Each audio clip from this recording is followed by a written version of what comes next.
Good afternoon, friends. This is Patty. We're happy to see you back for another Tuesdays with CKLS. There's lots of things been going on and lots of things yet to come this month.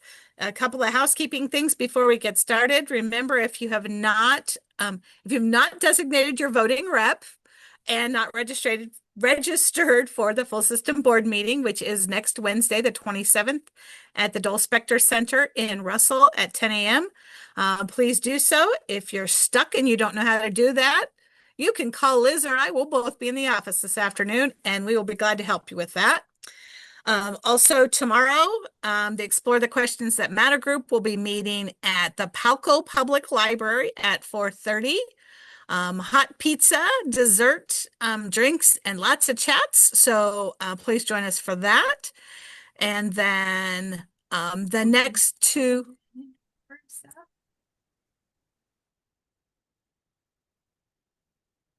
Diane just reminded me that those events are open to any library staff member or any trustee can join us for Explorers. We feed you. We just want your questions and your conversation. And then the next two Explorers, September will be in Kensington and October will be in Lucas. So we've still got all kinds of things happening. And the question I've been getting the most is how long is the full system board meeting going to take? The meeting starts at 10. We hope to be done by 1 o'clock. The board has determined if at 12:15 it doesn't look like we're going to get done by 1, they'll probably take a break. So we do understand that your schedules are going to be challenging for that meeting. So I'm going to put all of that information in the chat. Your other chat monitor today will be Missy Esfeld. There. So if you have a question that you do not want to ask out in the group, you can send it directly to Missy, to me, or to Liz, and one of the three of us will ask it for you. Today's presenters are people that I found when I was among my people at ARSL in Massachusetts. Springfield, Massachusetts. Yes. I always like to find new friends. I remember sitting in the front row at their presentation, and I'd already had my business card out by the time they got to the third slide. So I was ready to get them to join us to talk about navigating partnerships. And today I think you're going to see, you hear me talk a lot about use your community and those partnerships that are there, but I think they're going to open your eyes. And remember that, like explorers, you find people that you don't see all the time, and I think your eyes are going to be open today. And you're also going to be a little bit inspired today as they are using the words of Brené Brown to get things rolling today. So I will let them take over the reins, introduce themselves, and if you could tell us just a tiny bit about your library or how big a community you serve, that's helpful to our libraries. I guess I'll go first. Hi, I'm Lisa Thompson. I'm the Assistant Branch Manager for the Jesse Peterman Memorial Library. We are a 4 library system. The other three branches are in Montgomery County, Virginia, which is very close to Virginia Tech. So we are the rural library in this system. We are the only library in our county, and our town has almost 700 people, and our county has about 16,000. So we do not have a community center. We have us. So we try to utilize partnerships as much as we can. And everyone knows about the library. Occasionally you'll run into someone who doesn't know we have a library, which is pretty odd because the only grocery store is right across the street from us. So fun stuff. Amanda Doherty. I'm the library director at the Mount Pulaski Public Library. We are in between Decatur and Springfield, Illinois. Our town is 1,500 people, but I represent individuals in 4 counties. So my population is actually like 2,800. We are in a library system, the biggest library system in the United States, and we have over 500 libraries that share resources. I'm very proud of that. I like to tell everybody, Illinois Heartland Library System is pretty amazing. And like Lisa said, like we don't have stoplights. We have a Dollar General and a Casey's like most Midwestern towns. And so we don't have a community center either. So it's very imperative that we get out there and meet everybody and talk to all the groups in town. All the time. All right. Lisa's going to share her screen, I think. All right, here we go. Let's see, make sure it works. And it did. Awesome. So, yes, this is our session that we call Navigating Partnerships, Community Engagement, and Your Library Through Kindness, because we truly believe that kindness is the way that we are going to go forward and without losing your mind. And I know that today we are talking to librarians who are maybe not in a very tiny community of no stoplight. We have one stoplight. But I like to think that it's the same whether you live in a little village or if you live in a more urban area, you are still going to have that small little region, that circle of people that you get to know. And so that's why we're here. And we are, we always go, are we professional therapists? We are not. But we have our lived experience, which we live it, I would say probably 24/7. So we might be in different locations, serving different populations, but we are all in the same boat. And we know, Amanda and I definitely know, especially through our work with ARSL, that we are stronger together. Absolutely. And we do talk about partnerships and community engagement, but I also think that networking and finding people similar to you makes a world of difference. Because had I not met Lisa, then some of the things that I'm doing, I wouldn't necessarily be doing because I wouldn't have her to bounce up. Like we're not in the same state, but we talk almost every day. So we just want you guys after this session to realize that it's okay to be involved, obviously, in all the things, but it's also okay to take care of yourself and for your staff to take care of themselves and take breaths and just do self-care because you, like you said, there's so many of your libraries that only have one person. You cannot do all the things all the time, and you definitely can't do it if you're burnt out. So you have to put your oxygen mask on. I always have a hard time with that word before you can help others. So if you burn yourself out, it's not gonna, it will then spiral. So that's what we're going to talk about today is how do we do it? How do we do all the things and keep ourselves going, So that's us. So let's talk about partnerships. Oh, we're going to see something funny though, I think. Well, it was working and now here we are. Here we are. Partnerships. What are they? Well, you know what? I've expanded on my thinking on the meaning of partnerships. We know that they are meaningful relationships between agencies. But you know what they do? They allow us to utilize our unique strengths to achieve shared goals. We connect people with resources, and there are people that need things. And so if you don't have a social worker that can come in your library, by default, you sort of become the person who's not the social worker, but who connects everyone with what they need. So why do we need them? Because we cannot do it alone, as Amanda was just talking about. And especially for those solo librarians. Oh my goodness, I cannot imagine. So we realize that some of you are from rural libraries, some of you are from more urban libraries, some of you are solo librarians, and some of you work at school libraries. It still works the same way. So look around you, figure out who you need to get connected to resources, and then we'll take the next step and figure out how we do it. Because you can reach a lot more people through partnerships than alone. absolutely. So how do you create those partnerships? It is imperative that you don't stay within the walls of your library because not everybody that you could partner with will come to you.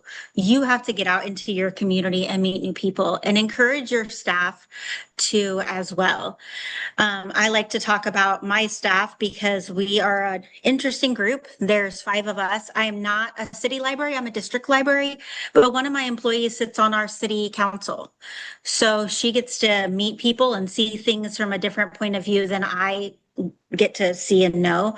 I have one employee that picks up bartending shifts at the local bar. And anytime there's like an outside event, we do something called the drawdown. It has to do with our athletics at school, but she bartends there. So she gets to see a bunch of people. I have my other employee works at a local hair salon and a coffee shop. And then my newest employee that I just hired a few months ago, she actually serves dinner at the elderly living facility in town. So we are a very tiny community, but we're all over the place. And that's kind of what happens. I sit on various boards. We have 2 full-time people, myself and the manager, and we have 6 part-time people that work about 24, 25 hours a week. And so I sit on boards that enable me to meet people that I might not meet otherwise. I sit on a literacy board. I sit on our Department of Social Services board. And that really gives me some insight into what they do and connecting people with those resources. I recently just connected a woman who could not pay her electric bill. And I said, you have to go to the Department of Social Services. And she said, I don't want to go there. You know, people have this connotation. And I said, please go. And I made a call and she, it worked out. And they have a great reputation, and working together, we can make sure that people aren't scared of things like that. So that's been a really great way for me to form partnerships. Oh, Historical Society too. So 2 pretty serious ones, and then also the Historical Society. And as I began meeting people from these different organizations, I get asked to join forums. I get invited to meetings that I might not otherwise get to go to. Just about anything that you can think of, that's where I go to make new connections. We attend large community events, so wherever the library can be, that's where we go. So yeah, absolutely. Creating and maintaining partnerships. So what we want you to do is we want you to look for connections in places that you might not have thought of before, and see who needs help in your community. I think that's a big one. We do not have any sort of shelter for anyone who's unhoused to go to. So that's something I wish that we could do. We have a refrigerator in our library. So we do help people that are navigating the food desert. That is our one-stop light town. We want you to just keep thinking outside the box. That's what we really have to do. And celebrate each other's successes and share your failures, because like I like to say, everybody is that person for someone else. So you are that person that somebody thinks has it all together. And we all know none of us have it all together. So share your failures so we all know that like everything I'm trying to do is not always going to work. Everything they're doing is not always going to work. So, and just have fun, because we are all making it up as we go.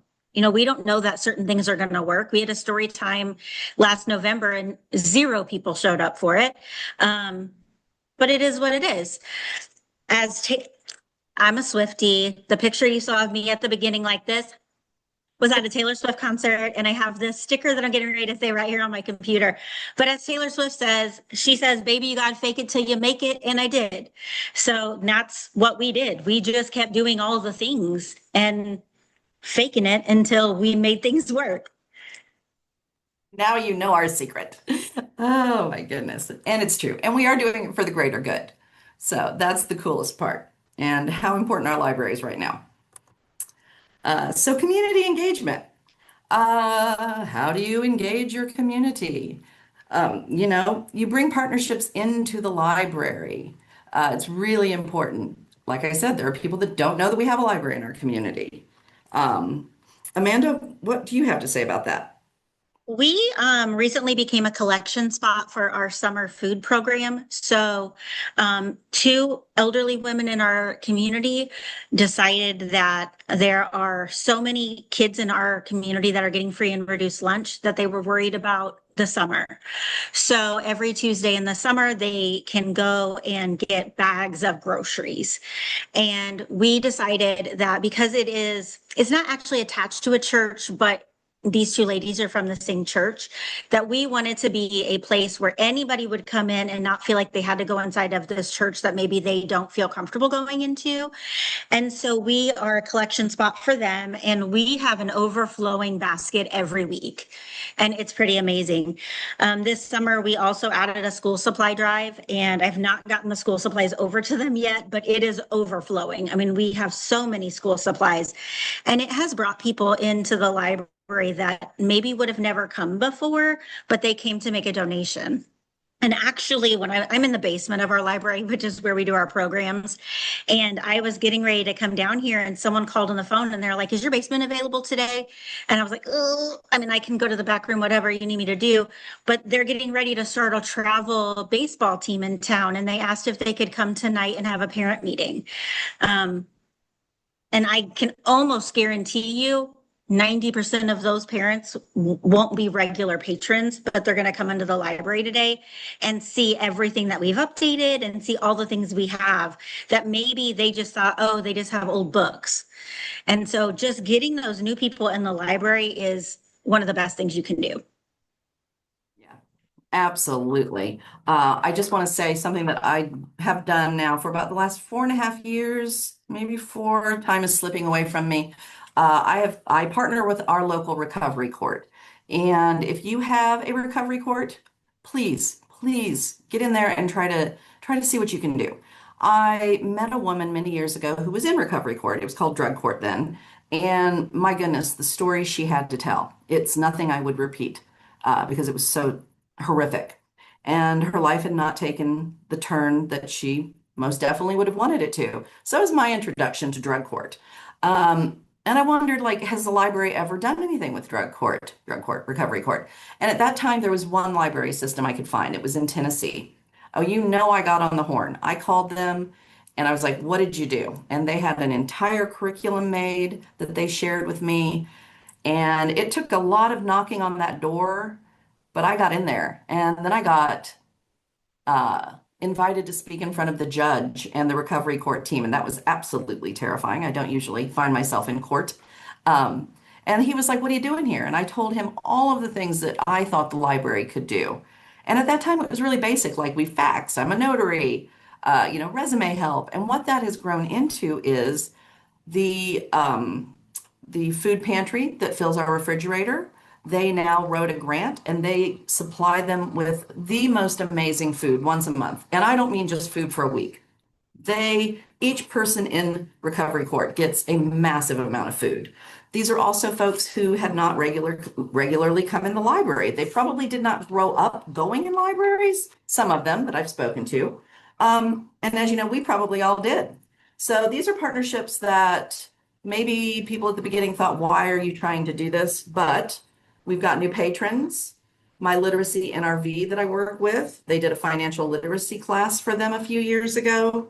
And so it really has been a win-win for everyone. And that's just kind of how it grows, like we say, let it be organic. So, yeah. And now they're patrons, because I remember you telling me at ARSL last year, you said the one woman didn't feel like she belonged in the library. Yep. And you let her know, absolutely, you belong in the library. Yeah, yes, definitely. So that's been a really cool program to do. Yeah. And let your programming be organic. You don't have to sit down and make a list of everything and really think about it. I mean, it can just come out of nowhere. I mean, it was probably a year ago or so. We have a little market. It's a co-op, and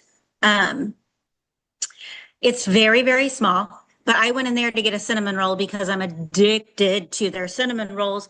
And this lady that was working behind the counter said, have you ever thought about having meditation at the library? And I said, I hadn't, but I'm totally open to it. And since then, we've had yoga, we've had other things, simply because she said, have you ever thought of this? So the ideas don't have to come from you. Like, they can come from members of the community. And sometimes your best programs come from that and they grow from that. And it literally was just because I'm addicted to cinnamon rolls. And I will add, Amanda, you know what? That actually just happened to us about 3 or 4 months ago. I had a couple come in and say, can we do meditation programming here? And I was like, I can't pay you. And they said, that's okay. And so now we're doing that too. It's very cool. And I like to invite new people to our programs, even programs that we've had up and running, like story time. Um, in the fall, I invited this past year, I got a hold of the school and I said, hey, would you have like a male and a female athlete from the high school that might want to come read to the kids? And so they all signed up. I had cheerleaders, volleyball, basketball, soccer, and the kids, you know, in a small town, these high school athletes are like Caitlin Clark to them. And so they were so excited to see these kids and have them read to them. And I think it was really good for the high schoolers as well, because they got to see how much they mean to these kids and they got to read to them. And some of them weren't the best readers, but the kids didn't care. They absolutely loved it. Another thing, our high school has a competition for volunteer hours. So the freshmen compete against the sophomores, juniors, seniors. And so they're always looking for things to do. So we have what is called Winter Wonderland now. It started with us having Grinchmas. We had the Grinch at the library, free pictures. We had they could write a letter to Santa, and we had some sort of snack. And then the courthouse in town, because we have a famous courthouse that Abraham Lincoln walked on, hit the floor. And so they were having Santa, and they said, we don't want to have it on the same night. And someone said, why not? Let's make it an event. And so now we call it Winter Wonderland. It's the first Saturday of December, and we have the Grinch here, Santa at the courthouse, Mrs. Claus at the market, and you can make cookies with her, and Buddy the Elf is at one of our restaurants, and it is free. And they go from one place to the next. We all have things they can do. We have a lighted parade, and sometimes we have a lighting of the town Christmas tree. And so it's really fun. And it all came about because one person in the group said, why can't we just have everything on the same night? And it has really turned into an amazing thing. And these high school kids, I've had a high school kid be my Grinch every year but one. I have high school kids who pass out their little snacks and stuff, and they like it. But these high school kids have been amazing as the Grinch. The first year I had an employee's husband do it. He said, absolutely not, never again. He was like, it's so hot. And then from there, we had high school kids, and they have been so animated with these children and getting the pictures, and the kids are loving it. And we've had like, last year we only had 75, but the year before that we had over 100 kids come in, and that's amazing for us. Also, reach out to your National Honor Society. They have to get volunteer hours. So all these programs, they don't have to cost anything. You can have them be staffed by the high school kids. And some of the kids in high school National Honor Society want to go into education. They want to work with kids. So it's a great opportunity for them as well. So I absolutely believe you should reach out to your schools. Yeah, you're giving me ideas. Just, I'm like, why haven't I done that? Oh my gosh.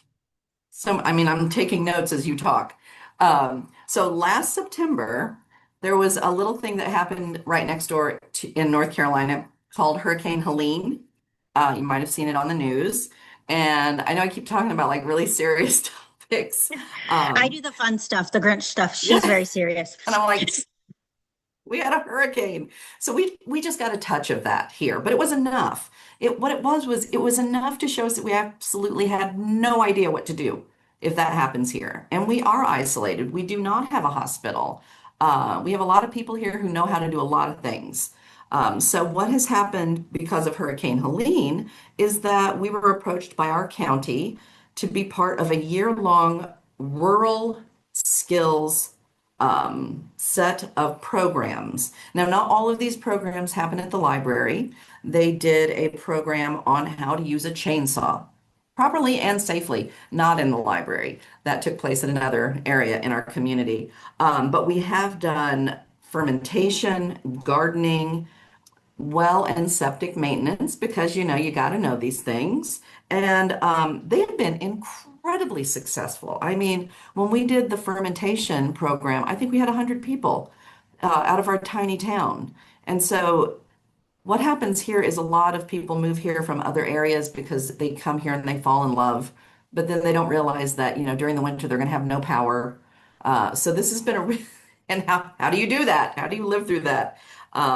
So it's been a really interesting set of programs. We're getting ready to do one on living with bears because we live with bears here. And my goodness, do we have a lot of bears this year? So many babies, but you cannot touch them. Yeah, don't do that. I had a patron in the library one day and I found out that she had actually been a movie producer, I think out in LA. And what her main thing was, though, was that she teaches self-defense. So I said, would you come in and teach self-defense? And what she's primarily done, we've done it a few times, she's done it before school starts. So if your children are heading off to college, university, high school, we do put an age limit on it because we don't want them to be too tiny. But, what are some things that you might need to know if you unfortunately find yourself in a situation and you got to know how to do something? So that's been a really cool program too. So you never know. So we just keep talking. And, these are all just networking opportunities for them and for us. People love to talk about themselves. And so start a conversation and then, just let them talk and you will learn amazing things. And a lot of those things can be used in your library. So, yeah. We also talk about getting out in your community. I think, Amanda, I mean, you're out there all the time and even your staff are. And If there's an event, you're going to see my face at it. yeah, exactly. Yeah, it's too hard. You can't do it if you're staying in your walls. You got to go. So I always say it's like a field trip. Get out in your community, meet some new people, see what they're doing, school events. Yeah. Do you read to Yeah. students at your schools, Amanda? Did I I hear that? have. I've read to the students at the school during family reading night. For their art and science fair, I've had a table set up saying like, "Hey, you guys should register to get a library card." So just letting them know that we are around because we're in a residential neighborhood and still, like Lisa said, people don't know we're here. And that always blows my mind. We recently started working we have two English teachers in the high school, and one of them teaches freshman and junior English. And she just asked last year, and they're coming again on Thursday, if she can walk her kids down to the library so they can pick books for their programs. And I love that. My son is a junior and he's not going to love it as much because everyone will be like, that's your mom. And he'll be like, But so that's happening. We have two daycares in town. One is small, one is called Kids Care. They actually set it up at our school. And because of them, we started a weekly story time in the summer to go along with summer reading, just to get them out of the school and to have something to do. So they come over every Friday during the summer. I read to them. And these kids, like, they act like I'm a celebrity. They see me anywhere in town. They're giving me hugs. I took my niece to the pool. They were like, do you want to see me do a backflip? Do you want to see me do a backflip? And I was like, absolutely, I do. Like, I can't think of anything else. I do that every Friday. And I was out of town one week this summer, and I said they were going to have a surprise guest read to them. And it happened to be the most famous teacher in our school district. She's a second grade teacher, also a huge Swiftie. And she came and read to them, and they were so excited. Like, it made their whole summer. So, like, definitely hook up with the daycares, the school, anything you can. That's a great way to just bring those partnerships into the library. And the person who formed the Kid Care now donates to my summer reading every summer. And so that's been a win-win for all of us. We have a fall festival in September, and it's one of our biggest events every year in the town. Before I became the director, we didn't walk in the parade. We didn't really do much of anything. And now that I'm the director, we love to dress up. That's one thing about me. You're going to see us and we're going to go all out. So we're in the parade every year. One year we dressed up as Kiss. This year we are doing Mario Kart. So we do that. And now we started sponsoring something to put our name out there. And last year we did the Traveling Science Center.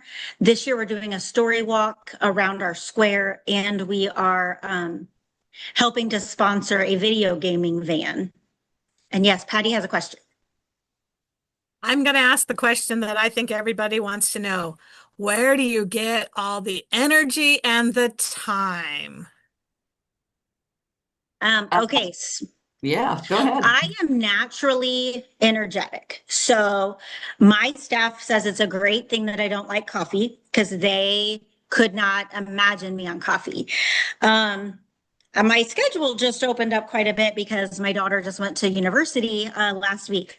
So I have so much time now, but I just personally, for me, I am an extrovert. I like to be out and about in town and seeing people. I don't know about you, Lisa. How do you get all the energy? Yeah, actually, you know what? My daughter just got married and moved to Colorado, and my younger daughter, who's 22, has left the house. And I also have a lot of energy, but I also really love where I live, and I love helping my community. Um, just side note, I had breast cancer all of 2019, and this Floyd, I'd already lived here for years, but this community like just lifted me up, and I always tell people it changed my DNA. I would wake up in the morning and I would have messages from people I did not know asking how I was, bringing food to my house. Like it was crazy. So, it was a sense of community that I had never experienced before, and I literally think it changed who I was. So I don't want I think everyone counts, and I don't want anyone to be left out. So Yeah, yeah. same with me. And part of mine is kind of petty. I'm going to be honest. The director before me, we had no adult programming. She didn't get out in the community whatsoever. And she still lives here and she's nice. She comes to the library, but it's not like I could put something on the front page of the paper, like things are changing. Like I have to get out there and show them all the new things we're doing. And I want new people to come to the library and I want people to love us. And that has been a huge difference. People come into the library and they're like, you guys are so nice. Like you always have a smile on your face because that wasn't how it was before. And so, yeah, part of mine is just being a little petty. I just want to be better. You had the same experience though. The manager who worked here when I first got hired, my first day working in a library, my dream job. I'd worked in books and publishing and education, which I loved, but this was where I wanted to be. My first day here, she told me exactly how many years, months, days, years, months, weeks, days, hours until she was retiring. And I couldn't believe it. I was like, you have the dream job. So she was also the same man, did not go out. So yeah, yeah, just keep going. So we do the same thing. I mean, we attend our Hispanic Heritage Festival, Pride, Farmers Market, the last Saturday of the month. I go to all of the preschool. Well, I go to the preschools and Head Starts, and thank goodness Head Start is still there. Um, and I'm putting the word out. You know, I talk to young people I see with children. I'm like, do you know about Head Start? And it's amazing how many people don't know about Head Start. I'm like, we got to use it or we're going to lose it. So, helping those families get attached and get their kids into this amazing program. Yeah, and you know, when we're in the park, we're talking up the library, we're meeting new people. We are a tourist destination. So a lot of times it's not people that we're going to be getting a library card for that day. But we do hear things like, oh my gosh, you know, I go all over the place in big cities or, you know, all over the wherever, and your library is amazing. And so we love compliments, right? Everybody wants to be complimented. So get your face out there. Yeah, Um, and like I said about we love to dress up. We are now one of the like number one destinations on Halloween. So like the kids come in and then they're like, "Hey, can we check out a book?" And we're like, "Well, no, we're not actually open for that right now." And so they come back. And so that yeah. is amazing. We make sure we save money in our budget so we can have full-size candy bars every year because that will make them come to you. And then we did the Sanderson sisters one year. This year we are doing Inside Out, and I'm going to be Joy because I am that crazy. Joy. And we won Trunk or Treat last year with our Jurassic Park theme. So like we just bring the attention to ourselves because we like to dress up and we like to have fun. And that just makes all the kids, I mean, we have kids that ask for our pictures on Halloween night. They're like, can we get a picture with you? I'm like, I would love that. So make your place the place to be. Even if you can't get full-size candy bars, like obviously not everybody can do that, but we're so small that we don't have to get that many. But yeah, just make sure that everywhere you're going, I mean, obviously you're not going to dress up like Joy from Inside Out everywhere you go, but you can bring attention to the library even on a normal day. Mhm. Yeah, and like Amanda was saying, I now that I go in the schools at the end of the year to talk about summer reading, to talk about all the things, online resources, all of the really cool programming we're going to have during the summer reading program. And like the first year I did it, my manager and I went next door to get something for lunch at the grocery store. I don't know. And then all of a sudden, just like children came out of the woodwork and they were all coming at me, telling me what they were reading and what they were doing. And my manager looked at me and she goes, "What did you do?" And I was like, "I don't know. I don't know what's happening." And so, yeah, exactly. And then once the kids know you, the parents know you. And it just snowballs. And so, yeah, everybody's going to know you. Is what it is. Um, but also, Patty, that was a great question, though. And that leads us into know when to say no. And that is something you have to learn. Um, it's okay not to keep doing something that isn't working or to maintain a relationship that isn't working. You can look to the future and you can go in a completely different direction. Sometimes we're like, how long do we keep doing a program and nobody's coming?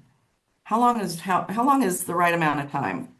Um, so remember that. And yeah, everybody knows you. Look at that, what we've got. Connections.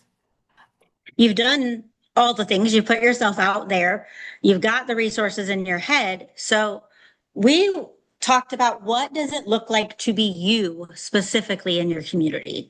Um, because we're a small community and I'm not a big drinker, but even if I was, I don't think you would see me out at the bars or getting drunk at events because people look at me and they think that's the librarian. And I don't ever want to put negative thoughts about the library in people's heads just because of me and what I'm doing. Um, so I obviously try not to make a fool out of myself anywhere I go.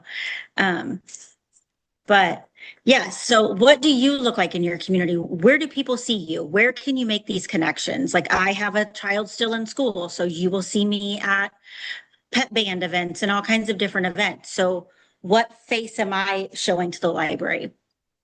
I mean, showing to the community. It's not even a Monday, it's a Tuesday. Tuesday. And what a Tuesday. Look where we are. Yeah, absolutely. That goes ditto for me. Although I will say there was a great band at our local restaurant the other night, and boy, did I do some dancing. So I'm going to say I did look silly, but that's okay. Silly is good. Um, and yeah, so I'm also running for town council. So there's another way that my face is out there. So we just keep doing all the things. I'm always like, I'm going to do all the things. But yeah, she's absolutely right. And it's also because I sit on three different boards, that means even more people know me. And it's not just patrons, it's the people in my community that have realized that I always tell people, especially people who have just moved here. They're like, "Oh, I just moved to Floyd. I'm so excited." Okay, do you have your library card?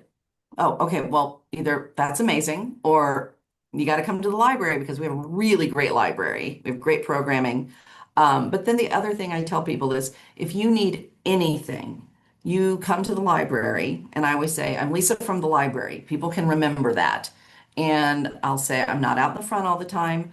Ask for Lisa because I have so many resources in my head.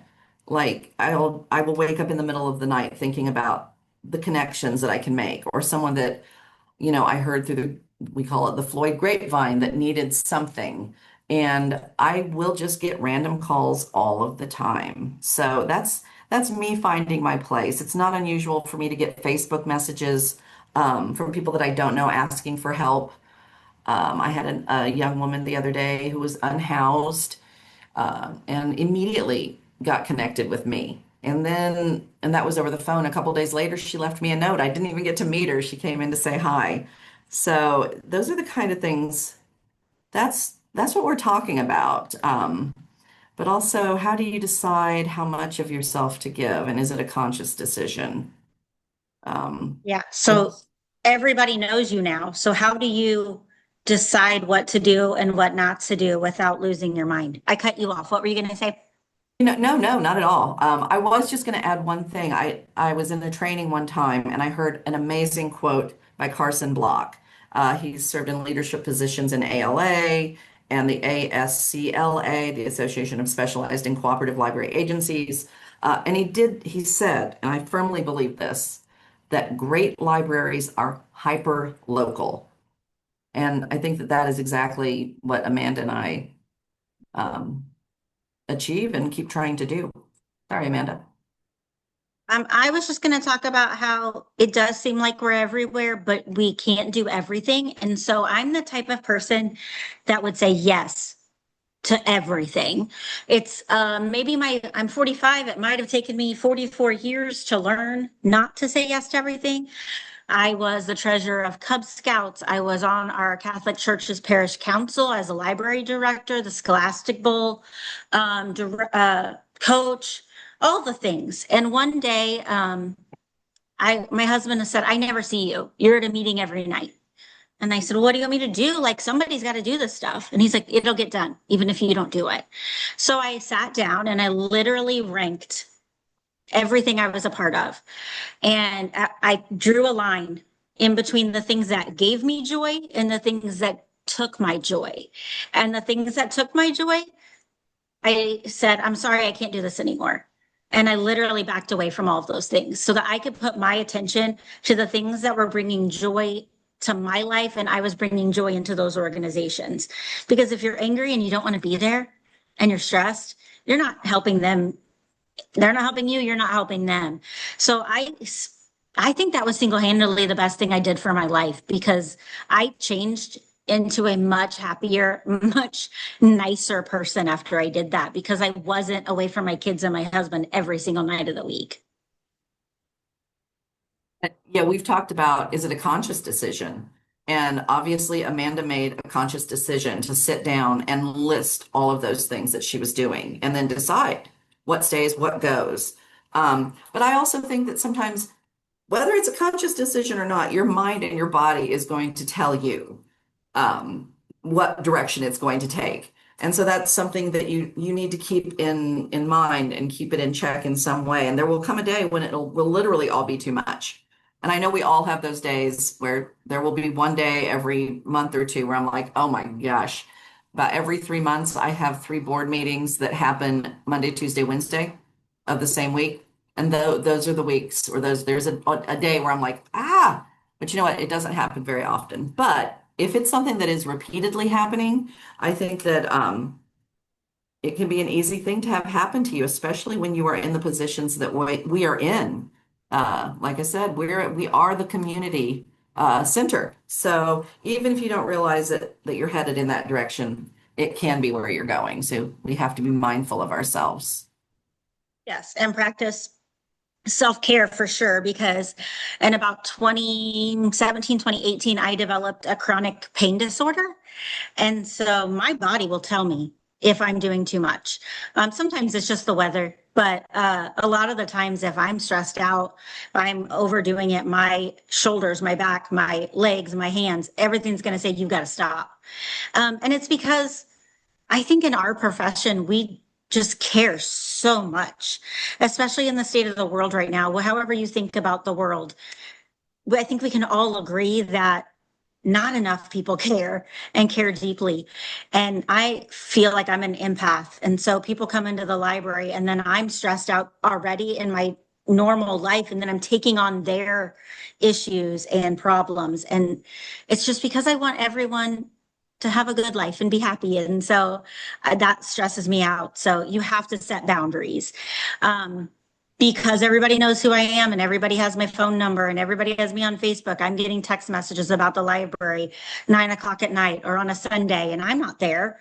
And I used to pull up my computer and do, whatever. And now I've started saying, I'll get to that on Monday. If I don't respond to you, please remind me, but I'll get to it on Monday because they know I don't live here. Even though my niece thinks I live at the library. She's 3. She goes by the library. She's like, that's Auntie's house. No, I don't live here, but it seems like it. Um, so definitely set those boundaries, identify your limits, put your phone on silent or get your library email off your phone or, whatever you have to do to set that boundary from work. Go outside if that makes you feel better or not. If you don't like to go outside, even in the middle of the day, if you're not the only person at the library, if you're super stressed, go outside and just take some deep breaths and go for a walk around the property, whatever you have to do. Because Lisa and I like to say, we want to take over the world and we want to do all the things, but we can't do all the things if we're stressed out and angry. So you have to take care of yourself. Yeah, it's totally true. I have plants all over the library, and I will walk away from my desk and I will come out and I'm just like out spritzing my plants and like seeing the little babies. And one day a lady came up and said, "Can I buy those?" And I was like, "No, they're my plants. They bring me joy." Um, so yeah, absolutely. Walk away from your desk. Something I had to learn, yes, I will be 56 this month, and I did not learn this until probably, I don't know, way too late in life, but I did. I learned to say no. You can't do everything, even though, yes, we joke that we are going to do everything. And you know what? I know that these things seem simple, but sometimes we need reminders. And Amanda will remind me sometimes, and I think I remind her too. These are just pauses to be mindful about that. Take your days off. Oh my goodness. You've Oh got my them. goodness. If you've Yes, got them, I you've earned them. take them off. Go. Absolutely. I am a mentor for the Directors University in Illinois. And we had a woman older than me last summer say, I never take my days off. And I said, absolutely not. You have to take your days off, not only for your own personal self-care, but you have to get out of the library. You're owed that time. And she's like, I just can't do it. And I'm like, I'll come sit at your library if I have to, but you have to take a day off. So sorry, Lisa. Oh, no, I totally agree. Absolutely. And I just always throw this in here because, yes, we love Brené Brown. Clear is kind. Being clear, and that could be clear about your intentions as to what the plans for your day are. Clear as to, you know what, I'm turning my phone off this weekend because I'm helping my kid move to college or, whatever it is. Sometimes if we are not clear, things can get murky. And then that's where those little voices in your head at 2 o'clock in the morning start talking. So just be clear about what your intentions are. You can say things nicely. But you have to do it. And also, you don't have to answer everything immediately. I had to learn this. I'm learning this continually. I'm always one of those people that if someone texts me or emails me, I'm like, oh, I'm on it. No. And you know what? A lot of times you will give a much more sane response if you just don't answer it immediately. So that's something I do. I also signed up for curbside grocery pickup, which I never thought I would do because there's times I can't go in the grocery store because of all the things that we do. So yeah, I had to learn how to set my boundaries. But it's And not just about us. yeah, as the director of the library, staff care is also very important to me. Lisa and I met in ARSL's Leadership Institute, and one of the very first things they had us do was identify our strengths and weaknesses as a leader. And I loved that so much that I got the book and had my staff do it as well. And so it's almost like your love languages, like how do you speak? How do you want to receive? And so I learned that I lead with positivity, empathy, kindness, but some of my people, they're very cut and dry. Somebody comes in and they're in a bad mood. Some of my employees take that personally. And I say, because I'm insane, I'll say, what if their dog just died? Or what if, maybe they're just having a bad day and maybe us giving them a smile and being kind to them is like the one thing that's going to change their mood around. Because I know in my community, a lot of the elderly people, we're the only ones they talk to during the day. So I try to see people as we all have bad days, but sometimes there's a reason for it and not just think, oh, they're a nasty person. Um, and I like to do little things like yesterday I was going to get my lunch and I asked the person I was working with, I'm like, is there anything I can get you? And she's like, I would really like a coffee. She's like, let me Venmo you money. I'm like, absolutely not. Like, not everybody can do that, but like, I'll buy them a candy bar or like just something to be like, because my love language, I like to speak gifts and affirmation. So I'm constantly telling my staff, like, you're amazing. I love that. Even if they just did like a bulletin board, I'm like, that bulletin board is the best bulletin board I've ever seen. Like, it's amazing and I love it. And so I just like if I'm feeling good, I want my staff to feel good too. And we can handle our patrons and our community better if we're all in the right mindset. Absolutely. We do the same thing. We buy staff lunch. My manager's she bought snacks for us yesterday. It really is the little things. But as we're doing all these little things, also beware of compassion fatigue. And this goes for all of us. And you're going to see it in your staff. You're going to see it in, the people in your community. It happens to me. I was invited into the courtroom for recovery court. I'm the only other person that's allowed in there twice a month besides participants, the judge, the team, the attorneys. And, sometimes things happen and it doesn't go the way that it normally does, which is everybody's, happy at the end.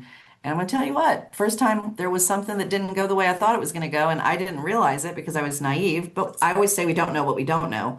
That was a really heavy day for me, Everything's fine, but that day was really heavy. So I truly think compassion fatigue is a thing that can get us. So that just, how can we help each other though? So Uh, my staff knows if I'm struggling, I have an employee that will say, I can feel it radiating off of you. I don't even have to say anything. And she's like, how can I help you? And I think because we know each other so well and I have the best staff I've ever had right now. And I love them dearly. They were all at my house for my daughter's graduation party. And it's so nice to be able to work with people every day that get you and know you and see you. I think seeing each other is really important and being Absolutely. transparent with how you feel. And sometimes I'm just like, I can't people today. And then I just go and do my own stuff because I don't want to people. As I said earlier, I say yes to everything. And I was really bad about delegating. And now I've sat down and I have an employee named Jaden, and she is an amazing artist. And so I delegated a lot of the decorating to her. And she likes to read young adult books. And so I'm like, hey, will you help me come up with a list of books we should order? Because I can't do all the things. I want to, but I can't. We say we're going to, but we actually can't. We need all of the people around us to help us do it. But also just being flexible. And I mean, Amanda always leads with kindness and empathy. And I think that's so important to be able to see when people are going through something, and to acknowledge it because we don't all have great days every day. But I also want to add in there strengths and weaknesses. And if you're not an extrovert like Amanda and I, that's okay too, because that's where those come into play. And my manager is an introvert and I am an extrovert, and we have really learned to mesh those qualities that we both have about each other. And our staff does the same thing amongst themselves. And then that's a really great way to also hopefully take away some of the struggling in And your library. we say get out of your library, but if you're an introvert and that's hard, the first steps can be emailing. You can send an email. You don't have to talk to anybody, but you can develop connections that way too. So yeah, not everybody wants to jump up and down every day, all day like me, but there are ways to go about it. And before we do cut off today, you guys are welcome to email us, call us, talk to us anytime. I love to make new library friends. I just like to make new friends in general, but definitely don't hesitate. We're always there. And that's also that something we talk about with ARSL. It gives us those connections that we might need. And sometimes there are things that we need that we don't have the answers for. And it's great to have someone to reach out to. So absolutely, we're always there. Um, so we do have this grounding exercise, and I don't know if anyone else is familiar with this. I do this. There are times I do this, even if it's like I don't go through the whole thing, but I am cognizant that I can add something in where if I am having a moment, I do take that moment to sort of take in my surroundings, take some breaths, just kind of disassociate, if you will, for a short time. So there are things that you can put into play. Right, Amanda? Do you have anything to say about that? And above all, you can do this. You don't Yeah. have to do 100 different things. Start small. One thing. Like someone in the chat said they've walked in their fall festival parade or they're getting ready to. And I think that's amazing. It can be small, but then the town sees you and they're like, oh my gosh, you never did this before. Like it's big for me. My 18-year-old daughter will look at me on my bad days, and instead of doing the grounding, she'll say, what do you need from me? Do you need me to agree with you? Do you need me to listen? Do you need me to help you come up with a solution? And she learned that in therapy. And so she uses her therapy talk on me. And I love that because I'm like, you know what? I do just want you to listen. I don't Yeah. need you to solve it. I just want to word vomit on you for a minute. And that's really helped. Yeah, absolutely. And something else I learned also sort of along those same lines. Now all of a sudden Amanda and I are just having this deep conversation. Sometimes if something's really bothering me and I know I have one person that I can talk to, and I'm one of those people that I really need to talk stuff out. I cannot keep it inside. I'm way too extroverted for that. And I just need to let it out.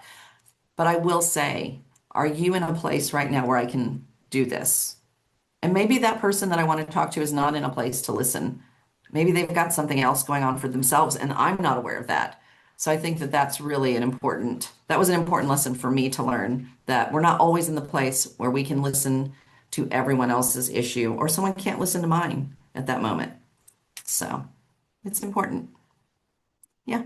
And if you're not familiar with Brené Brown, you can get her books at your library or anywhere. And Lisa swears by her. I am a Glennon Doyle girly. Untamed changed my life. So if you want to read and have something click in your brain, I would suggest starting with one of those authors. And like, I'm not kidding when I say Glennon Doyle changed my life. It really made me see the world in a different way and see me in the world a different way.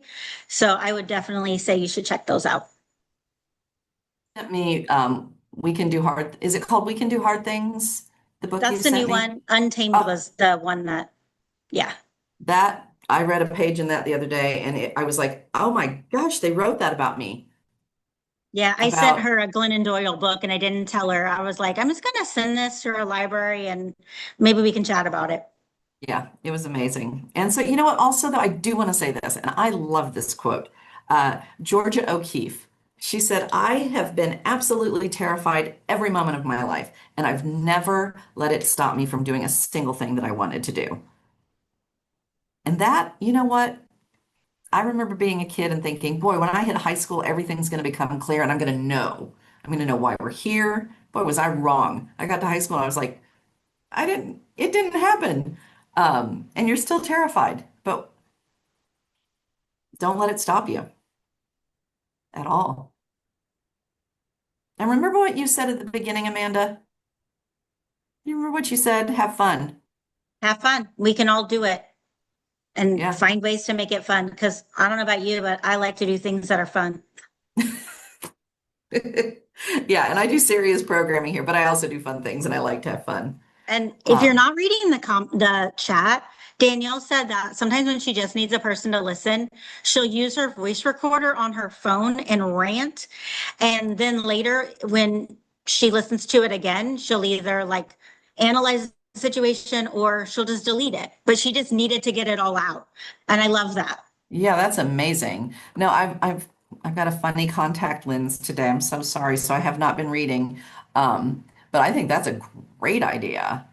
Yeah, I said I'm going to steal it. But Yeah, I also think it's 2:30 and I don't want to keep you guys we'll talk all day. Yep. No, we've hit our time. Yeah. So just, oh, look at that. That's amazing. Uh, now Thank you, that's fun. ladies. I'm going to stop the recording.